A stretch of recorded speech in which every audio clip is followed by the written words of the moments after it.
Assalamualaikum warahmatullahi wabarakatuh. Para pembelajar marketing khususnya mahasiswa S1 Manajemen STI Surakarta.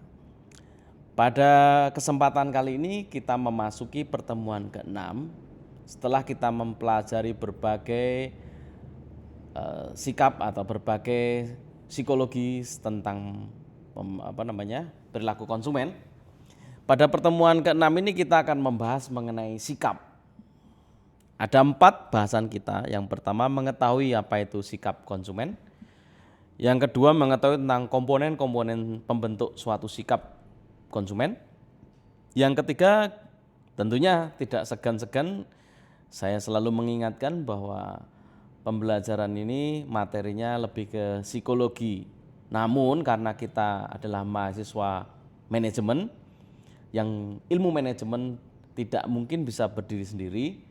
Untuk itu psikologi, ilmu-ilmu psikologi seperti motivasi, kemudian persepsi, bahkan yang nanti akan kita bahas mengenai sikap, tentunya akan kita masukkan ke dalam contoh penerapannya dalam pemasaran.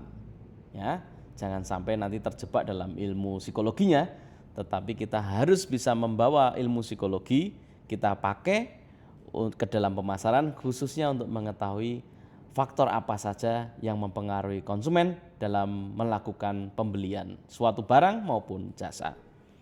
Dan tentunya di akhir slide ini kalian juga bisa memberikan contoh dari apa yang kita pelajari, khususnya kali ini mengenai sikap, bagaimana penerapan dalam contoh pemasaran.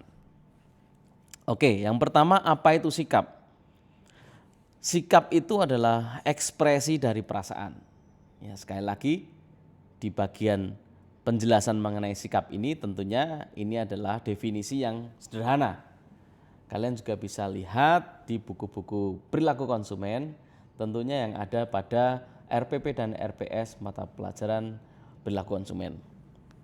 Oke, sikap adalah ekspresi dari perasaan. Ekspresi dari perasaan, ya. Baik itu suka atau tidak suka ataupun netral, ya. Kita pasti akan merespon, akan bersikap terhadap sesuatu, brand, promosi, harga dan sebagainya, itu ada 3 paling tidak. Yang ada yang suka, ada yang netral, ada yang tidak suka. Toh misalkan kalau dibuat skala Likert 1 sampai 5, mungkin ya bisa jadi sangat suka, suka, netral, tidak suka, sangat tidak suka. Ya. Nah, ini ekspresi kita dari suatu brand atau suatu produk atau suatu jasa atau suatu apapun itu akan mempengaruhi kita untuk bertindak. Dalam hal ini perilaku konsumen berarti akan membeli atau tidak membeli suatu produk atau jasa. Saya contohkan di sini adalah menjadi member gym. Ya. Mungkin ada yang kita bersikap bahwa kesehatan itu adalah sesuatu yang sangat disukai. Ya.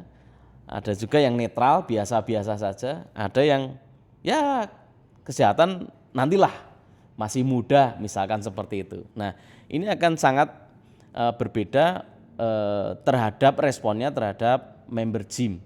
Bagi orang yang sangat suka pasti dia akan ikut member gym dan mungkin bahkan akan menambahkan fasilitas didampingi oleh personal trainer gitu ya. Tapi bagi yang biasa-biasa aja ya nggak usah gym pun bisa kok, misalkan lari-lari misalkan dan sebagainya. Nah, ada komponen pembentuk sikap yang biasa disebut sebagai teori ABC. Sikap itu terbentuk dari 3 hal. Yang pertama afektif, apa yang kita rasakan. Ya. Yang kedua behavior, apa yang akan kita lakukan. Dan yang ketiga adalah kognitif, apa yang kita ketahui. Ya. Saya terapkan pada contoh agar lebih mudah ya. Nah, sikap atau attitude yang dipengaruhi yang dibentuk dari afektif, apa yang dirasakan. Misalkan di sini saya ambil yaitu produk Shopee atau marketplace yang bernama Shopee. Yang luar biasa kali ini Shopee berhasil menjadi puncak ya aplikasi marketplace.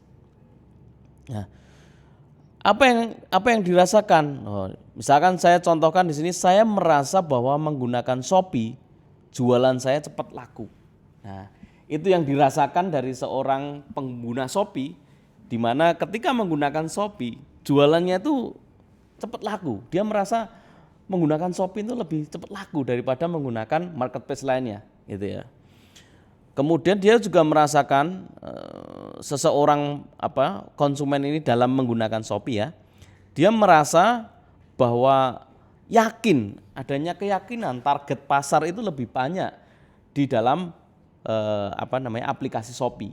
Ya, jadi ketika segmen target marketnya dia itu banyak sekali ada di Shopee, khususnya misalkan produk-produk rumah tangga, produk-produk fashion gitu ya, ibu-ibu gitu ya. Nah itu banyak sekali pengguna Shopee. Oleh karena itu dia merasa yakin bahwa target marketnya itu lebih banyak adalah pengguna Shopee, bukan pengguna marketplace yang lain.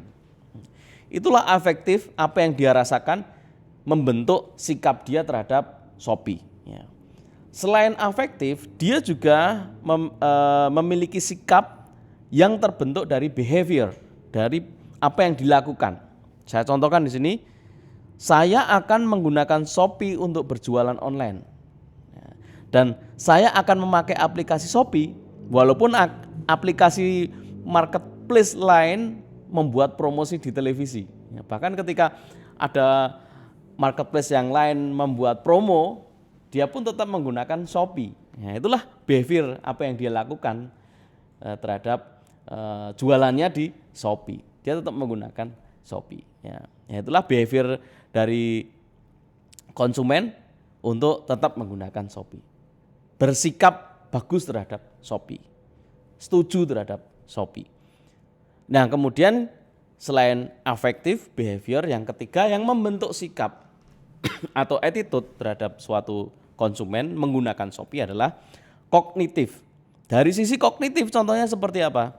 Oh ya, saya tahu Shopee itu marketplace yang paling banyak dipakai orang. Secara kognitif ya, secara pengetahuan dia tahu dia tahu profil pengguna yang cocok dengan produk-produk dia. Atau saya tahu di Shopee itu pembelinya diuntungkan karena banyaknya potongan, misalkan ada potongan ongkir misalkan, gratis ongkos kirim misalkan. Nah dari pengetahuan dia itu juga bisa menjadi sikap atau attitude dari dia untuk menggunakan produk marketplace yang bernama Shopee. Nah di bawah ini saya kasihkan kesimpulan bahwa sikap saya atau ekspresi saya, ini kan tadi sikap itu ada ekspresi dari perasaan ya. Sikap saya terhadap Shopee, ekspresi saya terhadap Shopee itu sangat baik.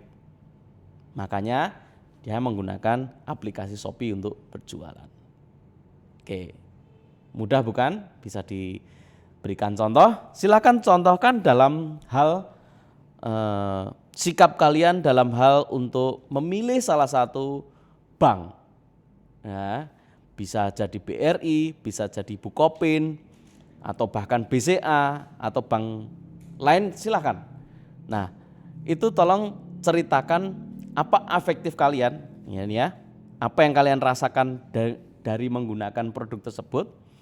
Kemudian bagaimana perilaku kalian menggunakan produk tersebut, dan C, apa pengetahuan kalian tentang produk tersebut. Saya contohkan misalkan BCA.